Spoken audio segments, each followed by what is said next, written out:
Phone করার সময় automatic phone কেটে যায়, কোনো সময় ফোনে কথা শোনা যায় না। এটা তো আপনারা অবশ্যই লক্ষ্য করেছেন। এই প্রবলেমটা শুধু ভারতেই না, পৃথিবীর প্রতিটা দেশেই। এর সলিউশন শুরু করেছে প্রত্যেক দেশ, সেটা হলো স্যাটেলাইট ইন্টারনেট, স্যাটেলাইট কলিং। এই কাজের জন্য ভারত যেন পিছিয়ে না থাকে, তার জন্য ভারতও কাজ শুরু করে দিয়েছে। এই সমস্ত স্যাটেলাইট খুব তাড়াতাড়ি তৈরি করা এত সহজ ব্যাপার নয়। তার জন্য কিছুদিন আগে আপনারা তো অবশ্যই শুনলেন, 19শে ডিসেম্বর 2025 ভারত যতদিন ধরে স্যাটেলাইট লঞ্চ করেছে, এক কথা ভারতের ইতিহাসের সবথেকে ভারী, সবথেকে বড় স্যাটেলাইট লঞ্চ করলো।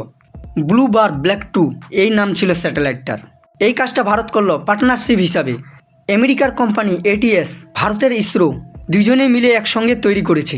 এটা করার কারণ ভারত পিছিয়ে থাকতে চায় না স্যাটেলাইট কলিংয়ের জন্য, স্যাটেলাইট ইন্টারনেটের জন্য। এক কথায় পৃথিবীর সঙ্গে যেন আমরা তাল মিলিয়ে চলতে পারি। এরপরে ভারতের সমস্ত ইন্টারনেট কল স্যাটেলাইটের মাধ্যমে চলবে। এক কথায় ভারতের যেই প্রান্তে থাকুন না কেন, পাহাড়ের মধ্যে থাকুন, জলের ভিতরে থাকুন, কোনো ডিস্টার্ব হবে না কল আর ইন্টারনেটের।